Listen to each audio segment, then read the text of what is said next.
Welcome to the Hooligan Nation, a KISS-Centric podcast. I'm Anthony. And I'm Rocco. Yes, you are. Welcome to our version of As the KISS World Turns, where we discuss KISS current events, rumors, news, and interviews with current and past members. Strap in, crank it up, and let's talk KISS. Father Rocco. Thank you.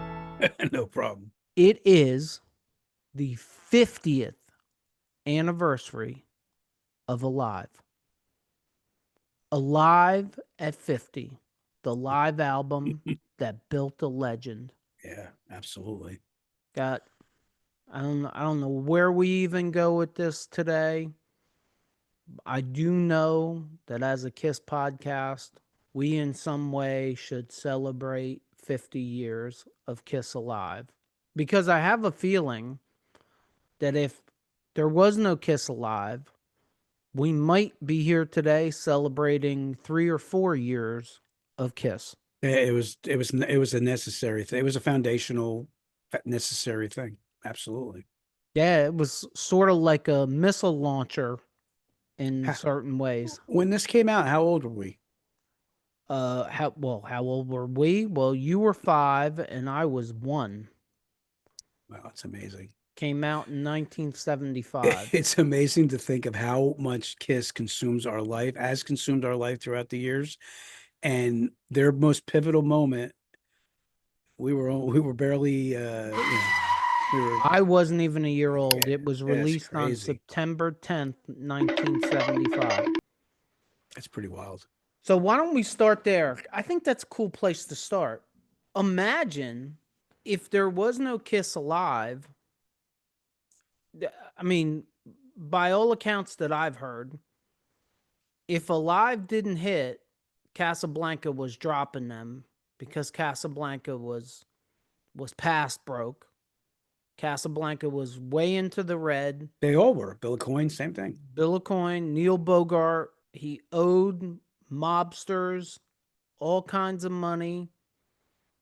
Bill Coyne's putting everything on his American Express card.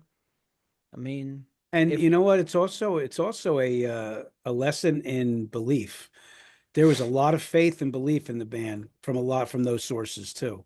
They put their livelihood on the line for him. That's how much they believed in him. I'm sure that was a thought in people's minds, but the way I have heard it is it was number one, a money-saving thing. Number one, but that really doesn't matter. I mean, everybody you hear ever interviewed, including the members of the band, have all said their live show is who they are. I mean, I think we talked about this, and I watched was it the interview with Billy Corgan, where Gene's like, yeah, we went in the studio and we wanted to get out as soon as possible. No, that was that. I mean, I'm sure he said it in other interviews too, but he definitely said it in the Corgan interview. Well, I mean, that kind of tells you right there, at least Gene's perspective is they had no interest in being in the studio. They wanted to play live. So if nobody's buying your studio records and you come out with a live record, I mean, now, Monday morning quarterbacking, it's a no-brainer. You're trying to capture the essence of your live show. The best way to do that is with a live record. Mm-hmm. And when you produce it in the way that Eddie Kramer produced it, like it's I mean, you'll get pushback from everybody. What's the best live album? I've never heard a live album that sounded better than a live 1 and a live 2, both of them. I mean, very rarely. I hear, and I've never listened to it.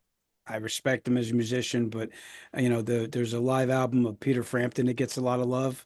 But I would imagine it also took a lot of guts too, because at the time there probably wasn't that many live albums to draw from the success to see how successful it was. Like I said, there's a lot of times in Kiss's history that took a lot of balls to do what they were doing. Yeah, I mean, I guess they had balls. It sounds to me like they didn't really have much of a choice. It But was make or break. and how many times have me and you said throughout this entire thing that it takes a village? Dude, it took a village for Kiss to get where they got to, especially at that time. I think especially when it comes to Alive, it definitely took a village. Yep. It doesn't happen without Neil Bogart. It doesn't happen without Bill Coyne, and it doesn't happen. It doesn't happen successfully without Eddie Kramer. And the perfect example of that is, do you know who produced Alive 2? It wasn't Vinnie Poncia. It was not Vinny Poncia. I honestly don't know. It was Eddie Kramer. Do you know who Okay. produced Alive 3? Nope. It was Eddie Kramer. I mean, that was in the back of my head that you were going to say Eddie Kramer again, but yeah. And that to me tells you everything. I wonder who produced Alive 4. Now, that was a little different, so I can understand Mm, if it, well, it doesn't say there's any producer for Alive 4. really? Oh, so it was just them. Oh, Mark Opitz. Oh, Mark. Yeah, Mark. I, he was the producer of Alive 4, which I could do without. Oh, did I say that out loud? I think Oops. he's a distant cousin of Eric Singer's, I think. Do you? Oh, well. In that case, Mark, can you tell us where Eric Singer is and why he isn't coming to Vegas with us? Thank you for slamming it home. That was where I was hoping you were going to go with it. Well, you know. All right, let's set the scene for our hooligans. It's 1975. Kiss has put out 3 records. None of them have sold exceptionally well. No singles have stood out exceptionally well. Casablanca is in the red. Bill Coyne is in the red. The band isn't making any money. So they go with a live record, which costs a lot less money, I'm told, costs a lot less money to produce. And they record it over, I think it's 4 concerts. And the only reason why I think that is because I know that one of the concert recordings was in Wildwood, New Jersey. New Yeah, Jersey. yeah, I think I heard that before. Um, and I can't find right now where they recorded it at, but I know. Oh wait, Alive was recorded over 4 stops on the Dress to Kill tour. May 16th at Cobo Hall in Detroit, June 21st in Cleveland, July 20th at the Orpheum Theater in Davenport, Idaho, Davenport, Idaho, Iowa, Iowa, Iowa, Iowa. and at the Convention Hall in Wildwood, New Jersey on July 23rd. I'm sure they probably recorded a lot of different spots and they picked the best 4 recordings is my guess. Mm. Eddie Kramer, call me. We'll ask you that question. Here's my next question for you, because I love doing this to you. Do you know how many copies of Alive 1 reportedly have been sold? Yeah, I have no idea. You know, I'm not a numbers guy. I have no idea. Would you be shocked if I said over 9 million? I wouldn't be shocked. I mean, it's such a pivotal, such a pivot. God damn, what the hell? It's such a pivotal. I think I still said it wrong. No, I think pivotal's right. I'm pretty sure pivotable. is not an Hey, English word. it's definitely not an English word. And I'm going to stop with that word and just say it was an important time. So I can Oh, see why that's it's, I can good see save. why it's sold well. Good save. That was good. Here's something that I feel like is very underrated about the Alive record. The the visual experience. And we discussed this off camera before we started recording that, and I agree with you. Alive too, visually, the gatefold, the pictures, even maybe the front covers are about even, but the gatefold, the pictures on the back, they enhance the experience. And I can remember as a little kid opening that up and looking at it and feeling like you're there. Yeah. And Yeah. and I think that's very much underrated in why Alive worked so well. I tell you what, it's very much underrated in today's society too. It's a shame. Like albums used to really be important. There used to be a lot of extra stuff that you'd get in an album, with the covers and things like that. And it was a different time then. But yeah, that was such a cool album to get.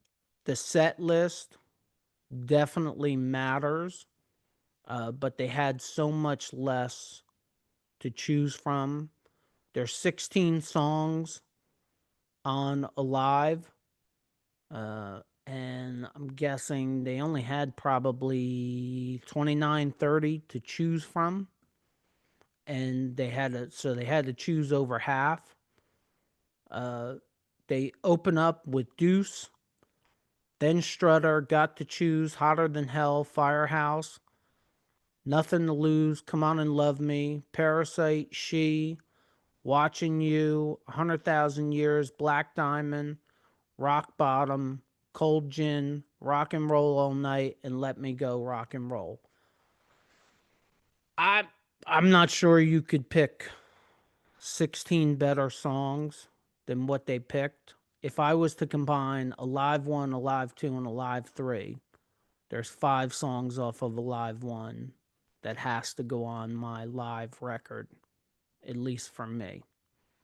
So you got to give them credit. You got to give them credit for everything. The packaging, well, first and foremost, the idea and the reason for the idea, which is very obvious. Kiss knew they were a live band. They were a live experience. And honestly, they kind of like broke the mold and kind of like, listen, I know you had bands like Zeppelin and things like that that were great to see live and whatever, but Kiss kind of brought everything. It's like it was like a rock and roll experience on steroids. Sure. You know what I Sure. mean? And everybody got influence from that. And you got to give a lot of credit to the Godfather, Eddie Kramer, for figuring out a way to create audio that builds the fantasy of visual. And I think Alive 1, Alive 2, and Alive 3, I think all three of them do that. And I think you got to give Eddie Kramer a lot of credit for that. You And the know, fact that they brought Eddie Kramer back for Alive 2 and for Alive 3, I think shows that at least Gene and Paul knew he's the guy. Like he's the guy to produce live records. it's a shame that you can't go back and interview a person and right when it's raw and find out like what their real impression and feelings are, uh that it's gonna work, how it's gonna work out, because it ended up being an incredibly legendary live album. And you wonder how they were all had a lot of pressure on each other for the success of it, but deep down you wonder how much faith he had in it at the time. I would love to. I mean, everybody's, well, Eddie Kramer's still alive, but Bill Aucoin and Neil Bogart are both dead. But I would love to be able to get their take on where they were right then because I think it's different than most record companies. They could have and by all accounts probably would have dropped Kiss if the live album didn't work, but Casablanca would have gone bankrupt. Yeah. And not only and this is, I say this Well, all the time. and didn't they borrow money from the wrong people? There may have been some people in a lot of, have to fear for their life in a lot of ways Well, too. according to the stories, is Bogart uh, borrowed money from the mob Right. and owed the mob. But I think some people may not get it. In 1975, Bill Aucoin was not a big music manager. No, He he was movies right before that, or he did he something was. with I don't even think he was movies. He was television. television. I know he was involved with that, with something like that. Yeah. So I mean, people that are, let's say, younger than us, maybe, or aren't diehard Kiss fans, may get this picture of 1975 that was not an accurate picture. If Kiss gets dropped and Casablanca goes bankrupt, Bill Aucoin it is probably looked at like a disease. Like he's not looked at like, oh, Bill Aucoin, the manager of Kiss. Nah, man. Like, where does everybody go from there? Like, where does the band go? Where does Neil Bogart go? Where does Bill Aucoin go? I mean, to me, those are all legitimate questions. Now, once you get into, the late 70s, I think definitely for Bill Aucoin, like, that's what he hung his hat on. Right. Was like, hey, look, there's Kiss. I created that. And everybody went, oh, him. But in 1975, what's on your resume, Bill Aucoin? Well, I had this band Kiss, but they got dropped by Casablanca. Oh, Mm. no, we'll pass. Yeah, I mean, it's also another thing to respect. I mean, what does Gene say all the time? They were delusional, and they needed to be. They had no doubts that they were going to be successful. They had that inner belief, and maybe Gene and Paul had more of the inner belief at times than the other guys, but the other guys kind of stuck right in there too. I mean, I guess after a certain point, you're already invested. It's got to work at a certain point. Yeah, or it's got to kill you. Right. Alive was the launch. Alive was Alive turned the band around. It turned the label around. It went gold very fast. Do you It, think this is probably a really good question if I word it right.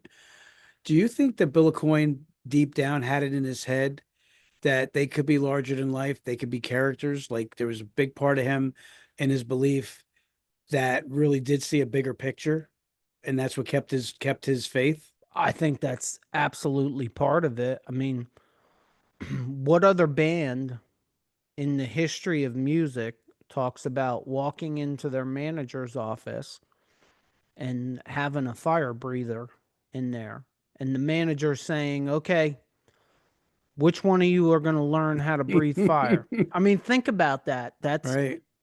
you know, And thank God it was Gene. but as much, yeah, I mean, look, we could talk about that for an You don't hour. want a cat catching on fire. You imagine if Paul Stanley was the one breathing fire? Oh. Do it! I mean, I just can't imagine. This is completely off subject. And although I like it, but it's like listening to Paul sing God of Thunder. It's the weirdest experience in the world. It would have been the same thing if that story is to be believed, and I've heard it 100 times. It very easily could have been Paul Stanley, or God forbid, number one, Ace would not have breathed fire because the first time he did, he would have set himself completely on Oh, fire there's no doubt about that. and they would have taken that out. But, look, credit to Bill Aucoin for coming up with things completely out of the box. credit to the entire family Yeah. because I can't call it the KISS organization in 1973, 74, and 75. It was like a little family Hmm. that people are coming up with that, hey, we should spit blood, we should breathe fire, we should smoke a guitar, we should have a levitating drum set, like all of those things that I think we all look at today like, hey, yeah, that's a KISS show. Nobody. Nobody These was are doing that. ideas that came from nowhere. And then and this that's why we did that episode on the Kennedy Center. That's why I felt so it warmed my heart so much because that's the shit that they got overlooked for. They set foundations for rock and roll future. Like, and they were, I don't, I don't think that obviously Rock and Roll Hall of Fame, what do you always call it? Like a good old boys club. I know I'm going in a lot of different directions, but those are the kind of things that you talk about with Kiss in their creation and their creativity and their willingness to try so many different things to provide the most incredible spectacle for fans to see at a show. And I mean, and everybody had to borrow from Kiss from that point on. Yeah, but I think I'm about to say something, and I think it's the first time that every real KISS fan will agree with this. That was all great, but that hurt them with the outside world more than it helped them. It helped them with the KISS fans, but I think the outside world, and we've talked about this in the past, and said, Mm, oh, look at all this gimmicky stuff that they're doing. That means that the music isn't that good. right. And in the case of KISS, well, I They mean, were lazy. That was a lazy take. I'm biased, but I think that's completely wrong. The music was there too. And look, to this day, there's still people doing the same thing. They're still doing it. Look how long it took them to get in the Rock and Roll Hall of Fame. In no way, shape, or form should it have taken them that long. But certain important people didn't like the gimmick. And I always believed that you should respect the gimmick Absolutely. It's kind of when it funny. when it works. It's well, and you know what though?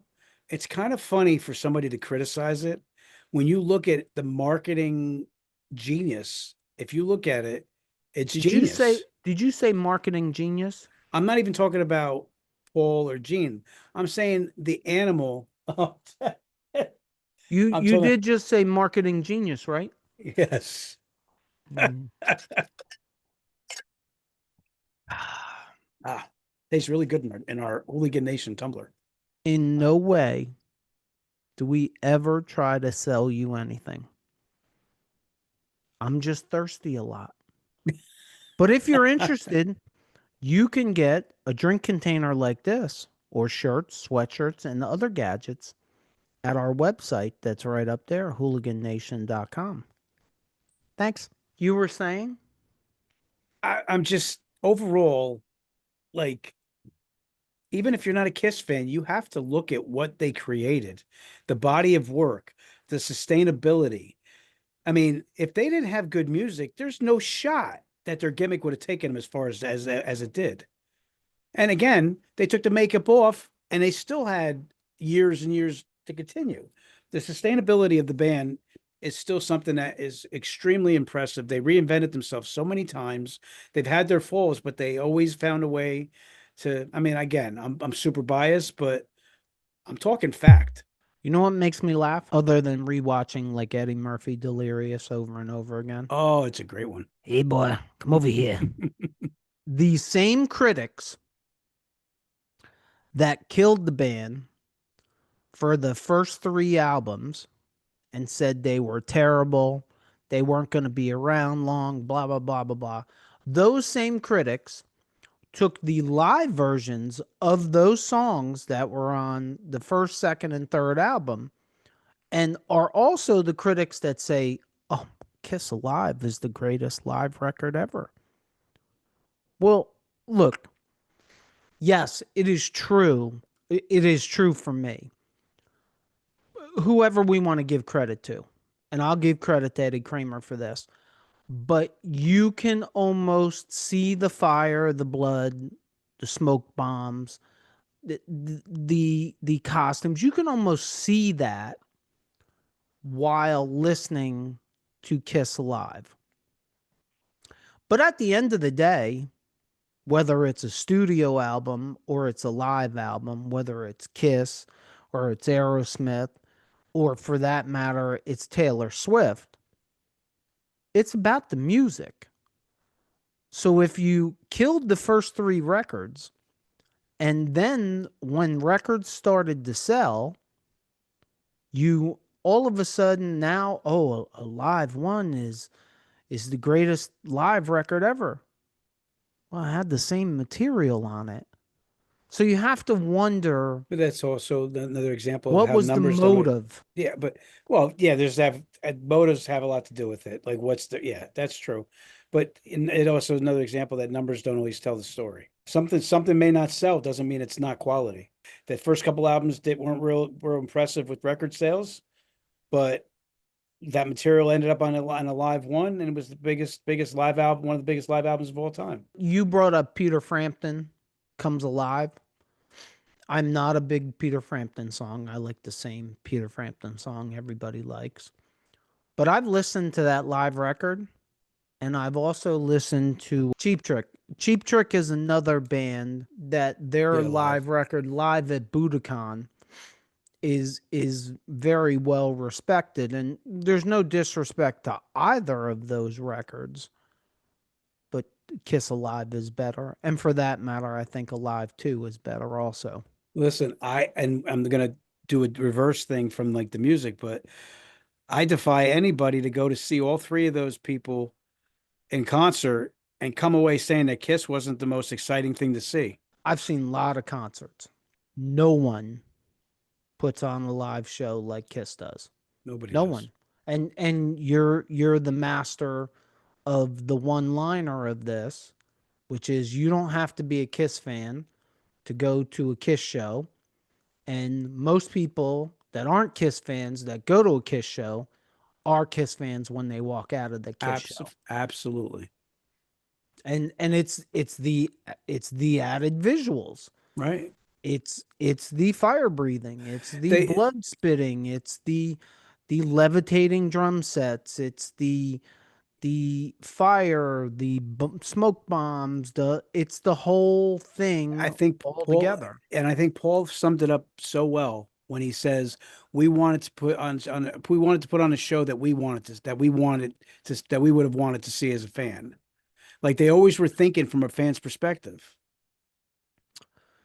Until As now. far as what you want to, yeah, but I'm saying as far as what you want to see, like let's do this, let's do that as a group too, not just Paul and Gene, Bill Coyne, the whole thing, but let's put on a spectacle. Let's you know what I mean? Like how can you not be excited to see them levitate and the drum set go up and then I mean and a smoking guitar and Ace shooting rockets out of his guitar and I mean while the music is good on top of it. My God, if Kiss was playing somewhere tomorrow night, I'd get in my car and start driving there I now. got to tell you honestly, it does make me wish I wish I saw a chance to see a Kiss show like that. Well, you have a chance to see Kiss show anytime you want. Just go on YouTube. I want to be there. Oh well. I want to put the makeup back on and I want to go watch them. All right. Well, November 14th. You feel free to make up yourself up. Look, I'll even get you a pair of platform boots as long as you walk around that weekend with them. You just want good content for our podcast. That's my job. I am the I know. producer, the executive producer, the chief writer, I don't think the hooligans the want me on plant. editor. I don't think the hooligans want me wearing heels. I don't Oh think no, that. I'm 100% sure that the hooligans want you wearing heels. Like 6-inch bang me pumps Oh in God. fire engine red. Absolutely. Then the I am hooligans was, you know what else the hooligans would see? Me busting my ass falling. Yes, that would be the best part. That would absolutely be the best part. All right, let me ask you this. Yeah. Now, we both know there's all this talk about how live is Kiss alive. Do you care? Not one iota. No, I don't care either. I don't live albums to me are about That's a the live experience. right. And you're reaching for something to find wrong. Like if when you do that, you're reaching for something to me. And another thing I can give Eddie Kramer a lot of credit for, and if you listen, you I guess you have to re-listen to a live while thinking about this. At least I had to. On Kiss Alive, how many instruments are on the record?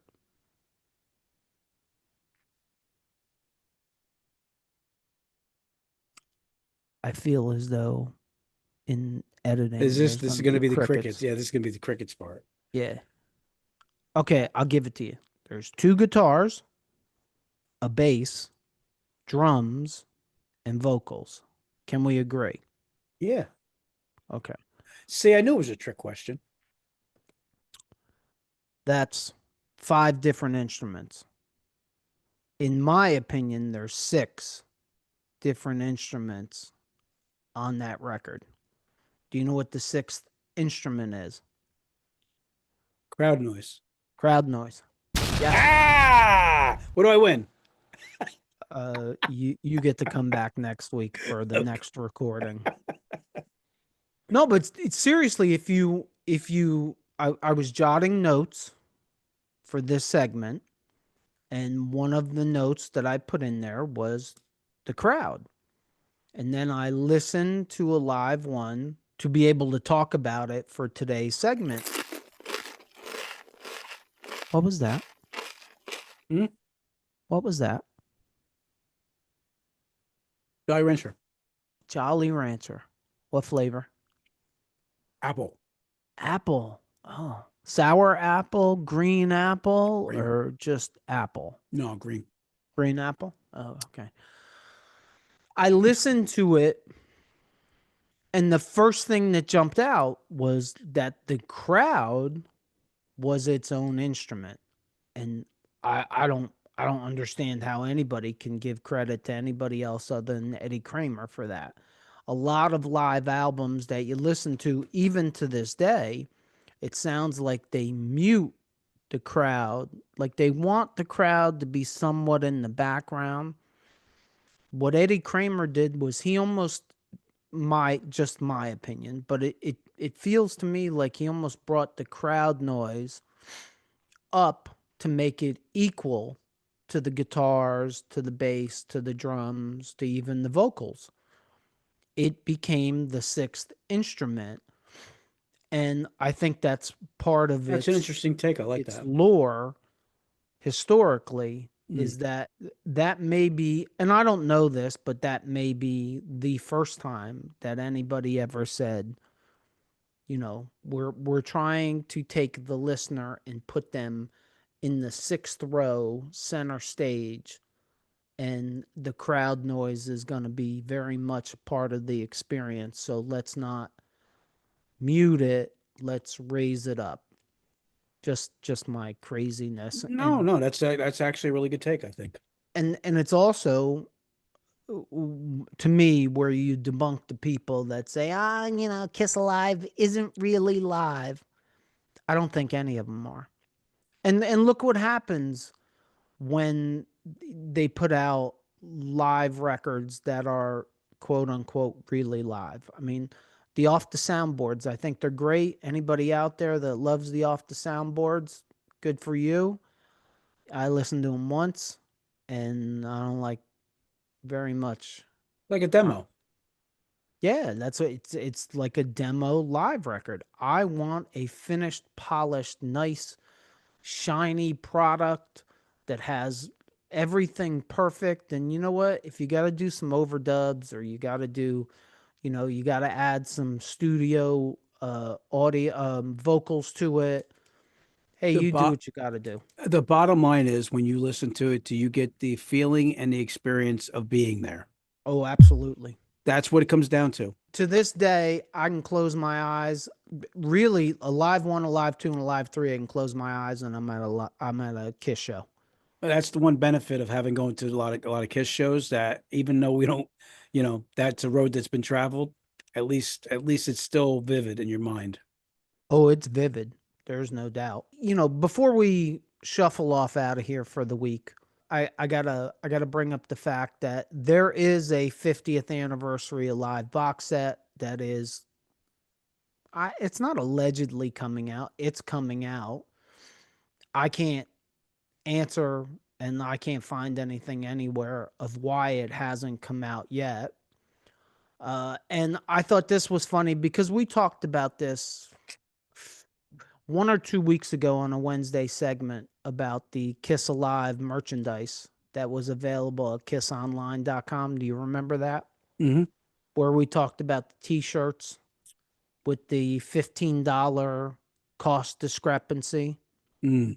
Yeah, well, those t shirts that were $15 cheaper, they're no longer available. They're not there anymore. There's no hint that they were ever there. I Mm. can't I can't figure out whether I want to beat Pop House up for this or I want to give Pop House credit for it. But it seems like they do something and we all, the entire community, complains about it. Or maybe Pop House just figured it out on their own that, hey, this doesn't look good.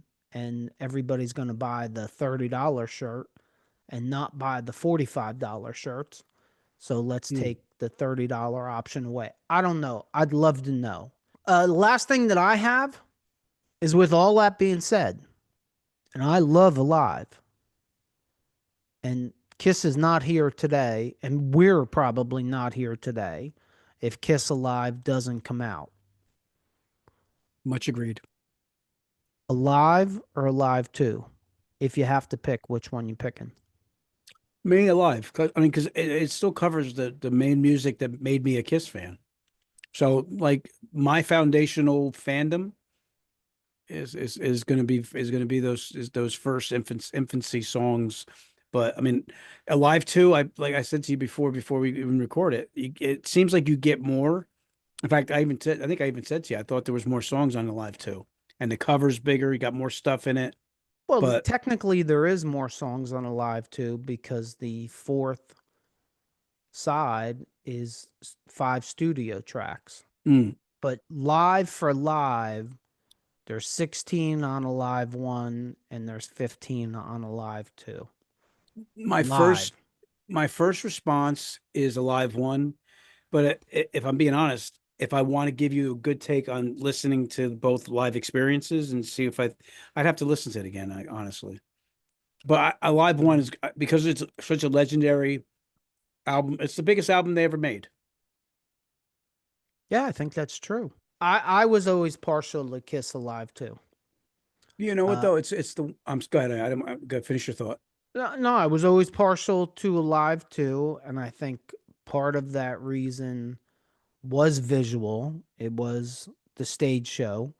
I also think, for me, I like the song choices on Alive 2 Hmm. than on Alive 1 because if they had roughly 30 songs to choose from on Alive 1, they probably had 60 songs to If I'm choose from Alive 2. question, does the fact that love a lot of Love Gun songs ended up on Alive too? Does that have something to do with it too? It probably does.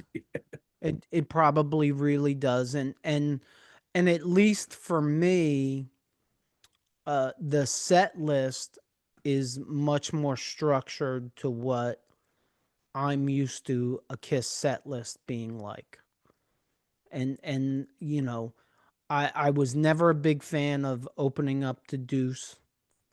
I'd much prefer I Stole Your Love or Detroit Rock City. Yeah, Uh, I'm on board with that. just how many times did you go see Kiss and hear She live? Not a lot. or Not or enough. or Parasite, or for that matter, Hotter Than Hell. Eh, Not often, but you heard. more of the Alive 2 songs in the 80s, the 90s, Mhm. the 2000s and on. You heard more. I mean, You know, I'm trying to psychoanalyze myself, and I never know if that's a good idea or not. um, the only point I'll make too is like one of the things about the four original members, very seldom do they ever all four agree on the same subject. Alive one, you never heard anybody disagree. They all agree that that was the biggest album in the band's history. I don't think anybody in their right mind could ever argue No, that. but I'm saying very seldom, like even Kiss meets the Phantom in the Park, Ace likes it, the rest of them hate it. There's always a lane that one of the members or two of the members don't like. Live one is the one thing that they all 100% agree on. I think Ace likes that because Ace is the one that has a sense of humor, and at least for Paul and Gene, business Is always comes first. before Yeah, a sense of humor. yeah. And but that's I why tend to they're agree. worth but that's why they're worth hundreds of millions of dollars, and Ace isn't. Right. Regardless of whether you're a huge fan of Alive or Alive 2, or for that matter, Alive 3, and for those four people that might be a fan of Alive 4, uh, the 50th anniversary of Alive should be celebrated, in my opinion, by every Kiss fan, because we probably wouldn't be talking about Kiss in 2025 if Alive doesn't come out in 1975. If you're listening to us on any of the podcast platforms, please leave us a review. And if you just found us, check out our past episodes.